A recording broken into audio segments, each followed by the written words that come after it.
Today I'm going to be showing you how to play Labyrinth pinball. Step 1 is to actually start the game. Every pinball machine with a credit on it will have a green flashing start button. Press this to begin your game.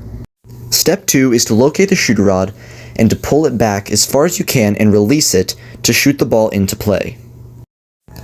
Step 3 includes locking all the balls to begin multiball. You must lock 3 of them before multiball will begin. The first one will always be on the left orbit side. The second one will be on the center ramp in the back of the board. The third one will be on the right orbit of the game. Once you hit the right orbit, the ball will be diverted under the left ramp, to which then multiball will begin. You want to try and get the ball onto the flipper itself and be stationary. This will allow you to hit shots at will.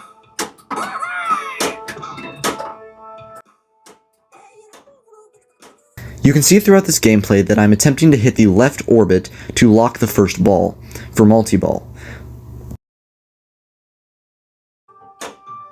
You want to try and get the ball stationary on the flipper, as this will allow you to successfully hit shots at will. The majority of pinball machines will indicate shots for you to hit through what are called in-playfield inserts. These will light up different colors depending on the game rules and the importance of the shot. As you can see currently on the playfield, the majority of the shots are white or a faded gray. This tells me that the shots are merely a progression shot and not a major factor.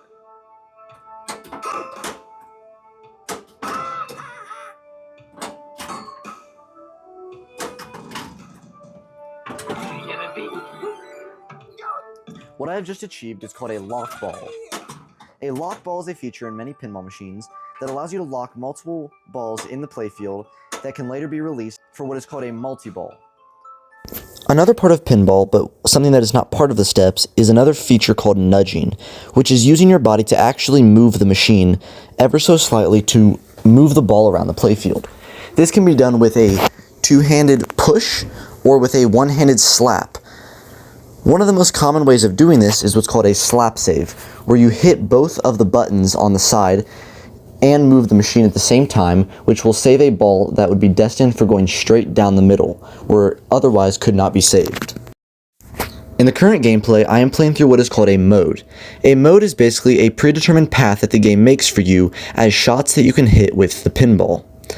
With every shot successfully made, you will be rewarded with points, and if you successfully hit all of the shots without draining, you are given a larger reward, which is called a mode bonus. Currently, I have the ball 3 lock lit on the right orbit. It is indicated by the flashing green light on the left side of the screen. This, upon hitting, will reward me with multiball, where all 3 of the balls that I've locked are released onto the playfield and things called jackpots will be lit up. These are like shots where, upon hitting them, will reward you with millions of points, highly valuable and highly desired by many pinball players. This is step 4 of the process. This is where you begin multiball and begin to play it. The strategy for multiball is you're trying to hit as many shots as possible. This will reward you with a jackpot. Jackpots will give you a lot of points and are very valuable. Once you hit every jackpot, the super jackpot will be lit on the left orbit, which will grant you either double or triple what a normal jackpot would be worth. A few words of advice for players when it comes to nudging is to not move the machine too much, as this will result in 2 warnings and a tilt, which completely removes your end of ball bonus, which could be very valuable depending on how you played during the game.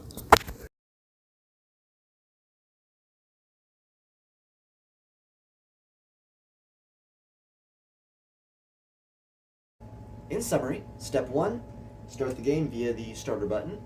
Step 2, plunge the ball via the plunger rod. And then step 3 is to light all the locks and lock all 3 of the balls. And step 4 is to play through the multiball and try and get the jackpots. Thank you for watching. Today I'm going to be